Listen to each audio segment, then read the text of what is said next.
Hey, we're in the book of Ruth right now, so you know where to turn. You know where to go. Who's been loving this series, actually? Wasn't Pastor Jez so good last week? So great. And there's only two messages that I don't ever want to preach, and that is the week after conference and the week after retreat. And so I expect that next retreat I'll be getting this gig as well, because yeah, already got it. It's in the calendar now. Good. No, I love it. It's so good. So good. And Ruth 3, oh my goodness. Who read it in advance? Who's like, I know where they're going. I'm not going to get clued in. Who's like, I should have read it in advance? Yeah, okay. No one's willing to admit to that one. All right. So good to have you joining us online today as well. We're in a great series called Ruthless. And I just love how Ruth doesn't compromise on anything. She is just so steadfast. She is unwilling to have her integrity compromised, to have her family compromised. And I just love it. So good. Is there anyone in the room who is really good at waiting? Who loves to wait? Who joins the long queue? I've shopped with Pastor Keith overseas. He does not like waiting. He moves faster than the average cheetah. If there's a leopard, Pastor Keith's in front. It's good. You know when you go to the medical center and it's jammed and you're like, oh no. Or when you go to the ED department, I had to take my son to the ED in June last year. He broke his nose in basketball. Took us 8 hours to be seen.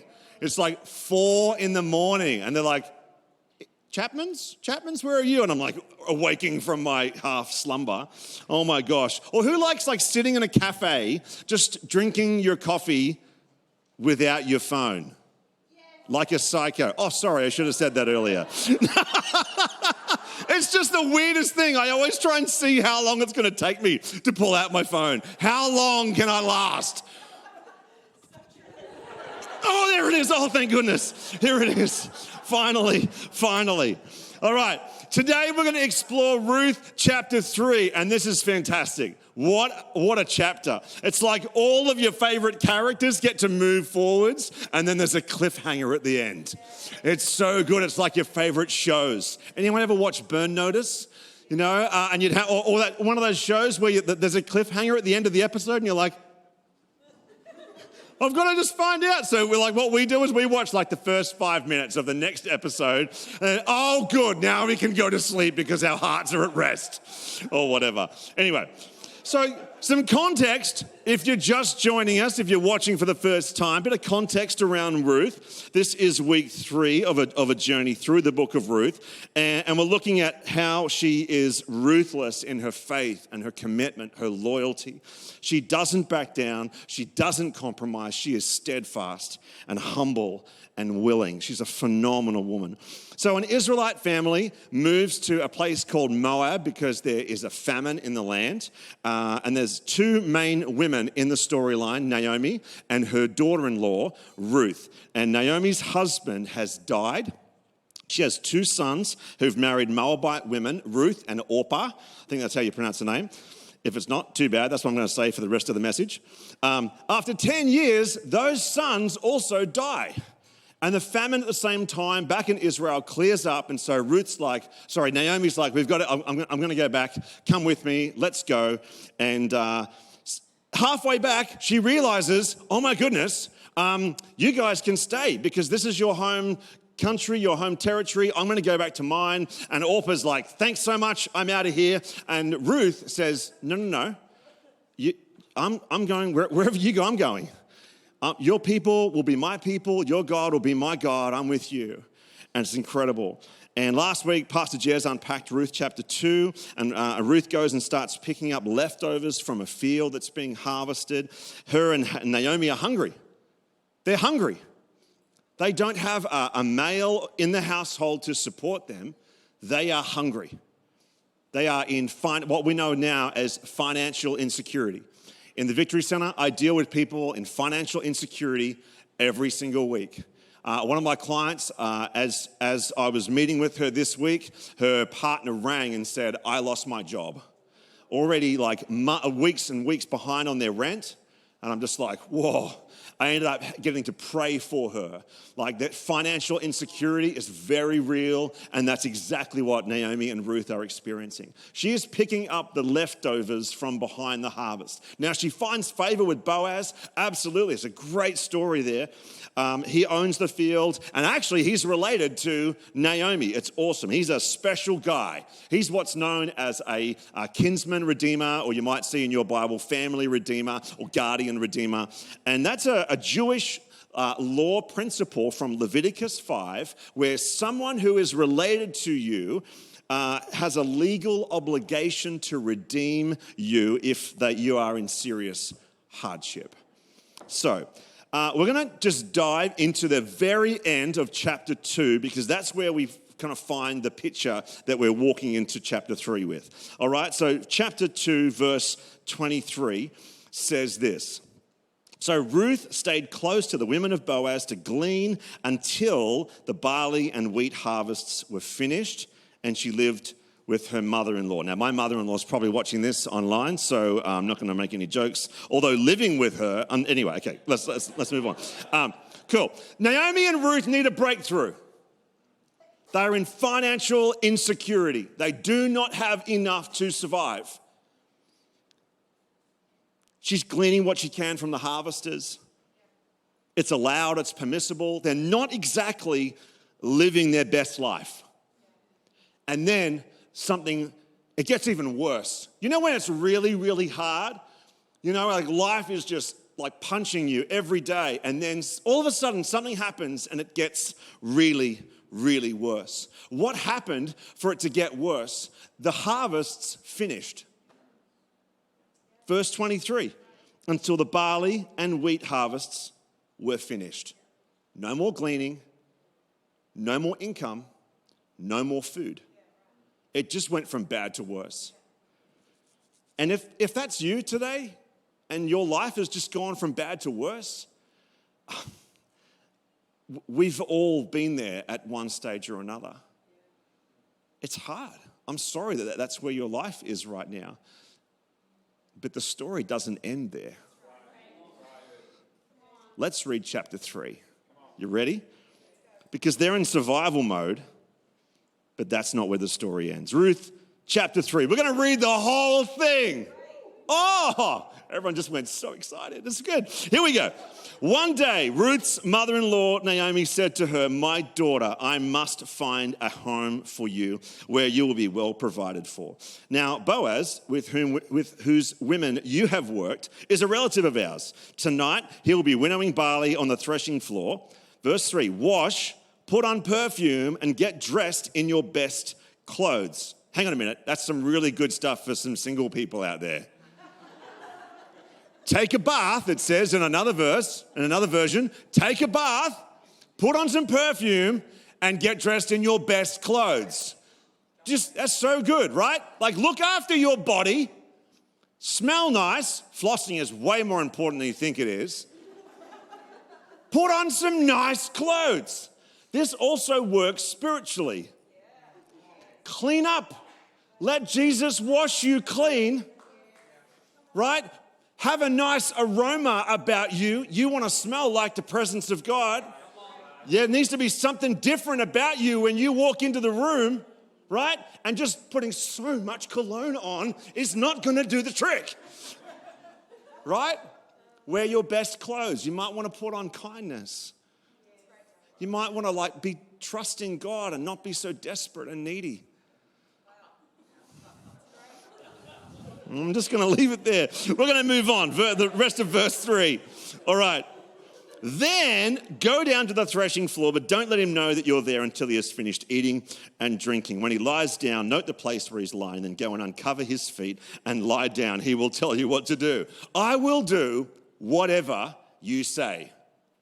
How good is that? I wish that my children said that to me every day. I will do what... I'm just going to start mentally, I don't know. Ruth answered, so she went down to the threshing floor and did everything her mother-in-law told her to do. When Boaz had finished eating and drinking and was in good spirits, he went over to lie down at the far end of the grain pile. Ruth approached quietly, uncovered his feet, and lay down in the middle of the night. Something startled the man, probably Ruth accidentally tickling his feet in the middle of the night. He's like, what the heck is going on? And there was a woman lying at his feet. I don't think he was expecting that. Like he's in the threshing floor and like he's just gone to bed by himself and just, curled up. And then in the middle of the night, he's like, what are you doing? Anyway, who are you? He asked. I am your servant Ruth. She said another thing that my kids should say. I am your servant. And if they could learn to bow, this is really good. This is a good verse for them. Okay. She said, spread the corner of your garment over me since you are a guardian redeemer of our family. Mic drop. She has just laid out in faith her expectations of Boaz. She's like, you are a special guy. You're a guardian redeemer. I'm expecting that you're going to redeem our family. That's a lot of legal ramifications. There's a lot of commitment that goes in that. If this guy is as honorable and as good as he says he is and she thinks he is, this could go really, really well.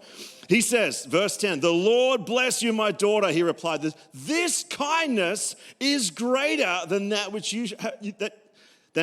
you showed earlier. I might need new glasses. You have not run after the younger men, whether rich or poor. And now, my daughter, don't be afraid.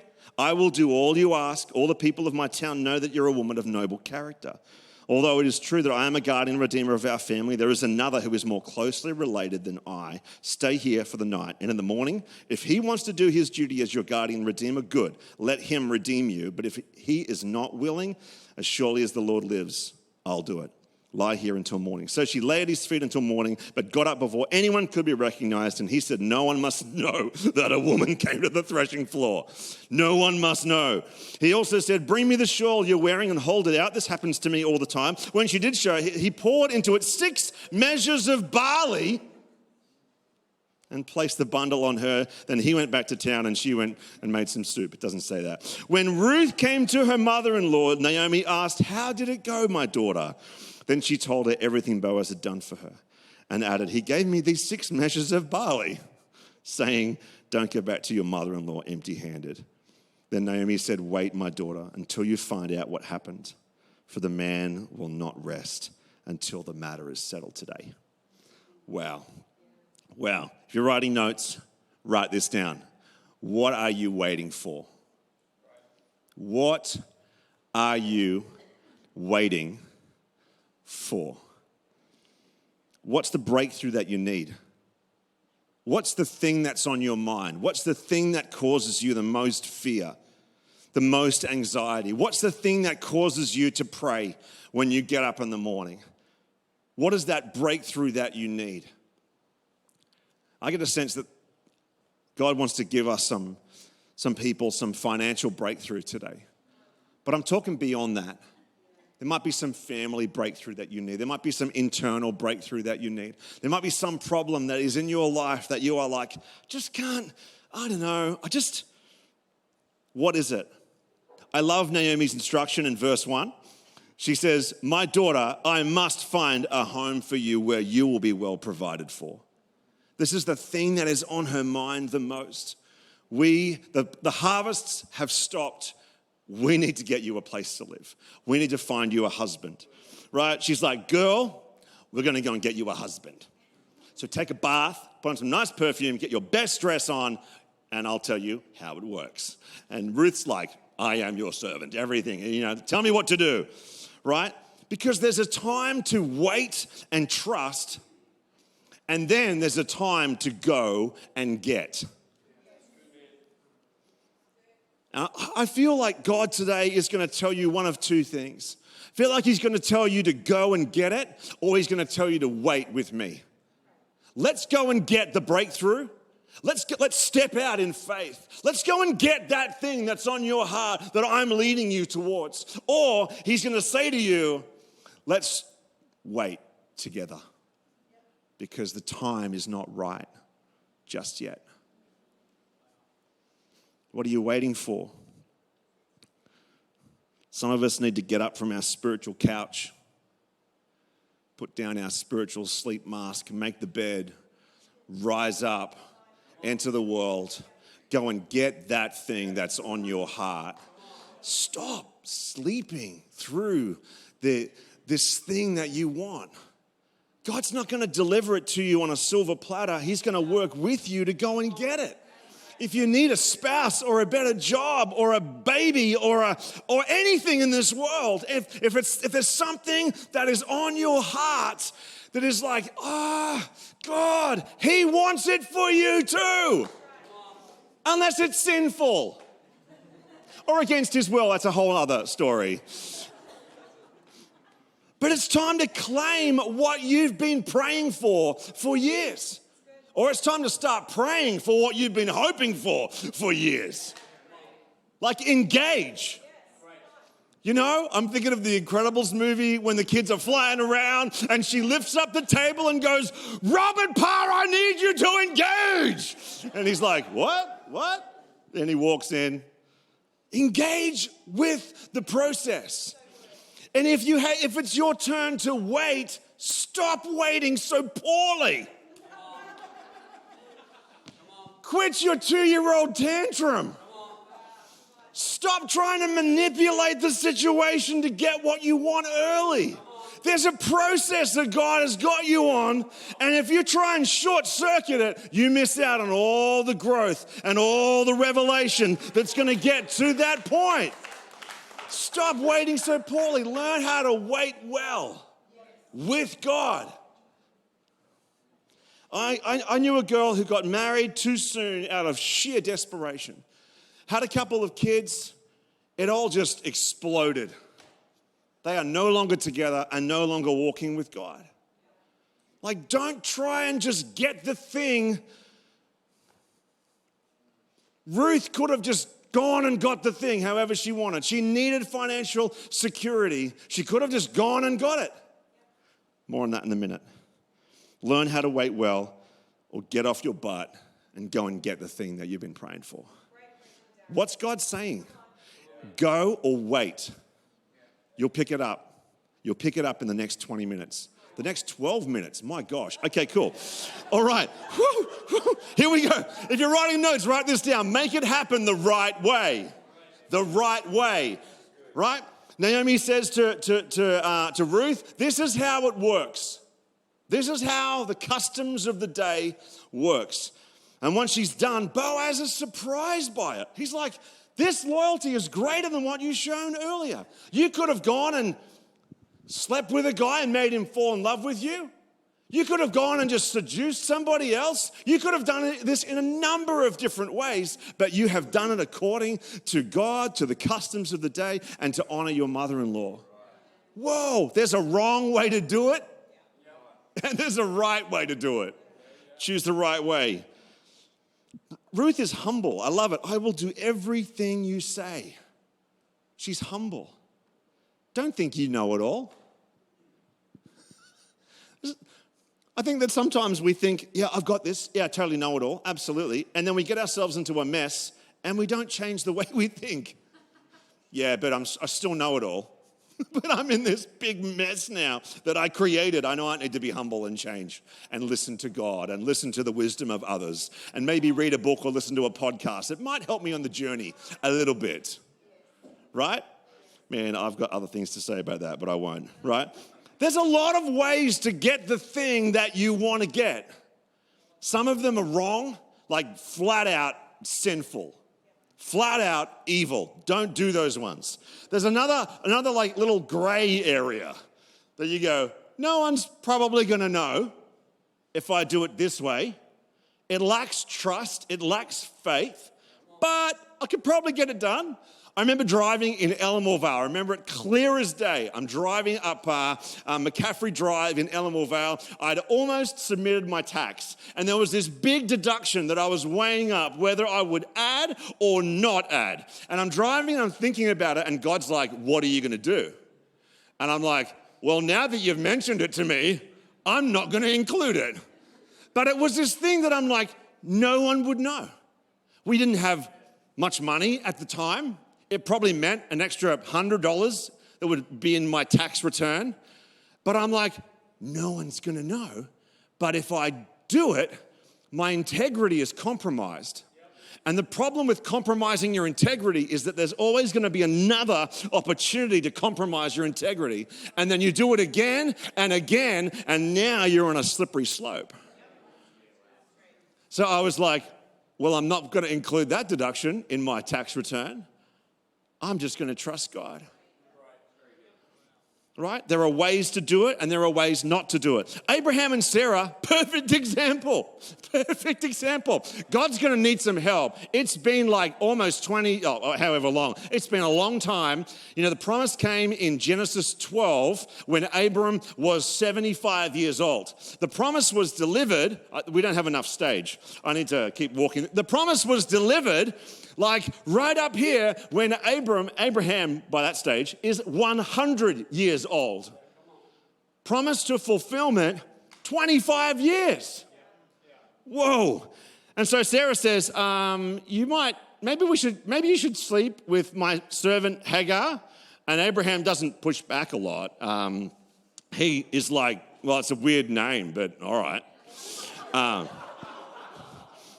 And look how that turned out. Oh, like stop being in such a hurry that you will short circuit the processes of God to get your thing early. This is what I do all the time with my back injury. I'll be like, oh no, I'm good. I can do this. I'm just so impatient all the time. And I'm like, I can definitely lift that thing. Or I can definitely, go for this 10th walk today. And I'll just be like, ugh, for the next week and a half or 6 months. It's because, I'm sorry, God, I ordered my breakthrough like now. That thing, I know it's been a couple of years, but actually, if we could just speed up that process a little bit, that'd be super helpful. And God's like, I've got you on a journey for a reason. Stop trying to short circuit the process. I've got things to teach you. And, at conference, God, one of the first things that I heard God say this week was, and I feel to share it with you, is you have nothing to fear. This thing that's on your heart that you feel like is going to satisfy your soul, it's going to be the best thing in the entire world, that you're prepared to compromise your integrity on and just short circuit God's process. Actually, you don't need to because you've got nothing to fear. Train yourself to wait.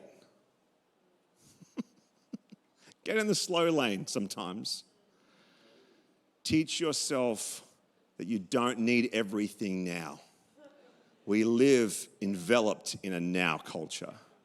Everything's on tap, everything's on hand. Train yourself to wait. It's okay if God doesn't deliver the thing at the snap of your fingers. It's okay. It's going to be all right. Number 3, if you're writing notes, write this down. Just be patient and see what happens. I love verse 18 of this scripture here. The very last scripture, very last verse says, then Naomi said, wait, my daughter, until you find out what happens. For the man will not rest until the matter is settled today. Oh. So Ruth, she's gone to Boaz. She laid down at his feet. She makes this bold request. And he's going to sort it out. But there's 2 ways this could go. Either this random guy that she's never met, she doesn't know his character, she hasn't hung out with him for the last few months, she doesn't know who he is or what kind of person he is. He could purchase the property, redeem the family, and marry Ruth. Whoa. Or Boaz, this honorable, respectful, generous, kind guy, could purchase the property, redeem the family, marry Ruth. She doesn't know how it's going to pan out. Sometimes we're in this stage of our lives where we don't know how it's going to go. It could take a lot longer than what we want. It's infuriating. God, really need that thing. I need you to come through. And God's like, yep. Wait until you find out what happens. Wait with me together, and we're going to find out what happens. Wait. Oh, that's just such excellent news, because one of my favorite pastimes is to wait. Yes, do everything you can do. Absolutely. Pray, believe. Like, go all in. Maybe not on one outcome, because the outcome might be a little bit different than you first planned. But what if it takes a while? Trust the Father. But what if I don't find my spouse? What if we don't have a baby? What if I don't get this job? What if I don't get this financial breakthrough? Trust the Father. I love the second part of this verse here. For the man will not rest until the matter is settled. You know, God's at work in your situation, in your life. You know, He's already moving. I love that song, Waymaker, where it talks about even when I can't see it, He's moving. He's working. Even when I can't feel it, He's working. I want to finish with one of my favorite scriptures that is in my daily declarations. And it's out of Romans. I don't think the guys have got it, but it's out of Romans chapter 8, verse 28. So good. Because we're not just waiting alone. We're not just waiting without any kind of resolution on the horizon. We know some of the promises of God like this one. And we know that in all things, God works for the good of those who love Him, who've been called according to His purpose. You don't have anything to fear. He loves you. He wants what's best for you. You don't know what's best for you sometimes. I'm pretty sure I do. And then God's like, son, we know that He's working all things together, all things out for our good. So if it takes a little longer, it's okay. If the process is a bit more drawn out than we wanted, it's okay. Because He's with you, He's for you, He loves you, and it's going to work out for your good.